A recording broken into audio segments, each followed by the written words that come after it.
ओम नमो भगवते वासुदेवाय।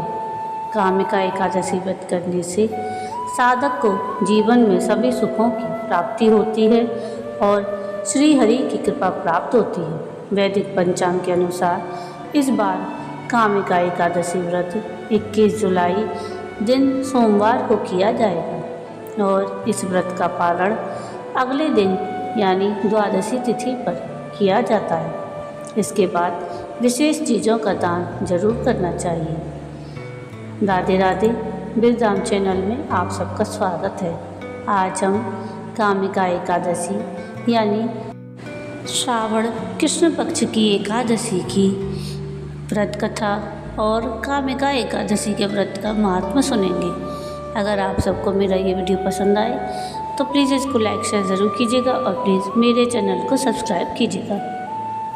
अर्जुन ने कहा, हे प्रभु, मैंने आषाढ़ माह के शुक्ल पक्ष की देवशयनी एकादशी का सविस्तार वर्णन सुना। अब आप मुझे श्रावण मास के कृष्ण पक्ष की एकादशी की कथा सुनाने की कृपा करें। इस एकादशी का नाम क्या है, इसकी विधि क्या है, इसमें किस देवता का पूजन होता है, इनका उपवास करने से मनुष्य को किस फल की प्राप्ति होती है। भगवान श्री कृष्ण ने कहा, हे श्रेष्ठ धनुर्धर, मैं श्रावण माह की पवित्र एकादशी की कथा सुनाता हूँ। ध्यानपूर्वक श्रवण करो। एक बार इस एकादशी की पावन कथा को भीष्म पितामह ने लोकहित के लिए नारद जी से कहा था। एक समय नारद जी ने कहा, हे पितामह, आज मेरी श्रावण के कृष्ण पक्ष की एकादशी की कथा सुनने की इच्छा है, अतः आप इस एकादशी की व्रत कथा विधान सहित सुनाइए। नारद जी की इच्छा को सुन पितामह भीष्म ने कहा, हे नारद, आपने बड़ा ही सुंदर प्रस्ताव किया है। अब आप बहुत ध्यानपूर्वक इसे श्रवण कीजिए। श्रावण माह के कृष्ण पक्ष की एकादशी का नाम कामिका एकादशी है। इस एकादशी की कथा सुनने मात्र से ही वाजपेयी यज्ञ के फल की प्राप्ति होती है। कामिका एकादशी के उपवास में शंख, चक्र, गदाधारी भगवान विष्णु का पूजन होता है। जो मनुष्य इस एकादशी को धूप, दीप, नैवेद्य आदि से भगवान विष्णु की पूजा करते हैं, उन्हें गंगा स्नान के फल से भी उत्तम फल की प्राप्ति होती है।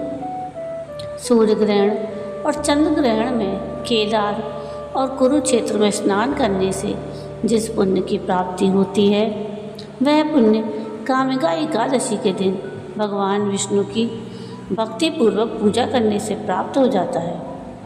भगवान विष्णु की श्रावण माह में भक्तिपूर्वक पूजा करने का फल समुद्र और वन सहित पृथ्वी दान करने के फल से भी ज़्यादा होता है। व्यतिपात में गंडकी नदी में स्नान करने से जो फल प्राप्त होता है, वह फल भगवान की पूजा करने से मिल जाता है। संसार में भगवान की पूजा का फल सबसे ज़्यादा है, अतः भक्तिपूर्वक भगवान की पूजा ना बन सके तो श्रावण माह के कृष्ण पक्ष की कामिका एकादशी का उपवास करना चाहिए। आभूषणों से युक्त बछड़ा सहित गोदान करने से जो फल प्राप्त होता है, वह फल कामिका एकादशी के उपवास से प्राप्त होता है। जो मनुष्य श्रावण में भगवान का पूजन करते हैं, उनसे देवता, गंधर्व और सूर्य आदि सब पूजित हो जाते हैं। अतः पापों से डरने वाले मनुष्यों को कामिका एकादशी का व्रत और विष्णु भगवान का पूजन अवश्यमेव करना चाहिए। पाप रूपी कीचड़ में फंसे हुए और संसार रूपी समुद्र में डूबे मनुष्यों के लिए इस एकादशी का व्रत और भगवान विष्णु का पूजन अत्यंत आवश्यक है। इससे बढ़कर पापों के नाशों का कोई उपाय नहीं है। हे नारद, स्वयं भगवान ने भी यही कहा है कि कामिका व्रत से जीव कोई योनि को प्राप्त नहीं होता। जो मनुष्य इस एकादशी के दिन भक्तिपूर्वक तुलसी दल भगवान विष्णु को अर्पण करते हैं, वे इस संसार के समस्त पापों से दूर रहते हैं। विष्णु भगवान रत्न, मोती, मणि और आभूषण आदि से इतने प्रसन्न नहीं होते जितने तुलसी दल से होते हैं। तुलसी दल पूजन का फल 4 भार चांदी और 1 भार स्वर्ण के दान के बराबर होता है। हे नारद, मैं स्वयं भगवान की अति प्रिय तुलसी को सदैव नमस्कार करता हूँ। तुलसी के पौधे को सींचने से मनुष्य की सारी यातनाएं नष्ट हो जाती हैं। दर्शन मात्र से सारे पाप नष्ट हो जाते हैं और स्पर्श से मनुष्य पवित्र हो जाता है। कामिका एकादशी की रात्रि को दीपदान और जागरण के फल का महात्म चित्रगुप्त भी नहीं कह सकते। जो इस एकादशी की रात्रि को भगवान के मंदिर में दीपक जलाते हैं, उनके पितृ स्वर्ग लोक में अमृत पान करते हैं, और जो घी या तेल का दीपक जलाते हैं वे 100 करोड़ दीपकों से प्रकाशित होकर सूर्य लोक को जाते हैं। ब्रह्मा जी कहते हैं कि हे नारद, ब्रह्म हत्या और भ्रूण हत्या आदि पापों को नष्ट करने वाली इस कामिका एकादशी का व्रत मनुष्य को यत्न के साथ करना चाहिए।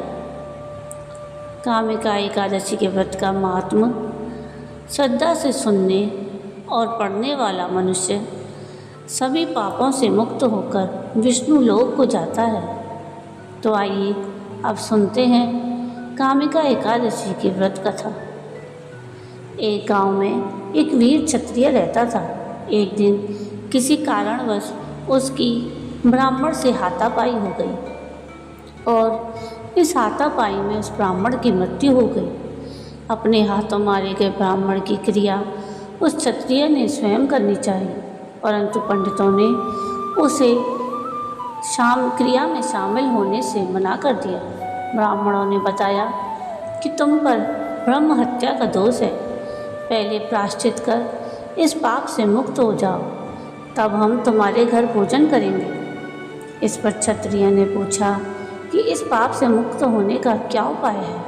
तब ब्राह्मणों ने बताया कि श्रावण माह के कृष्ण पक्ष की एकादशी को भक्ति भाव से भगवान श्रीधर का व्रत एवं पूजन कर ब्राह्मणों को भोजन करा के सदक्षिणा के साथ आशीर्वाद प्राप्त करने से इस पाप से मुक्ति मिलेगी।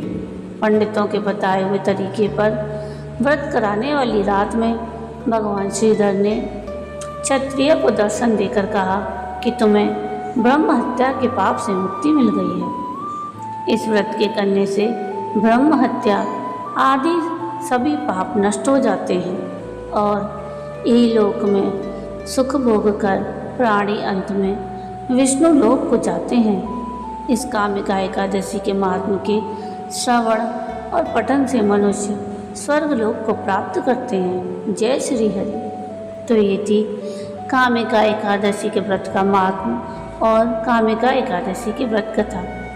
आपको आज का ये वीडियो कैसा लगा मुझे कमेंट करके ज़रूर बताइएगा, और अगर आपको मेरा ये वीडियो पसंद आया हो तो प्लीज़ इसको लाइक शेयर ज़रूर कीजिएगा, और प्लीज़ मेरे चैनल को सब्सक्राइब कीजिएगा और कमेंट में राधे राधे ज़रूर लिखिएगा। वीडियो पूरा देखने के लिए थैंक यू। राधे राधे।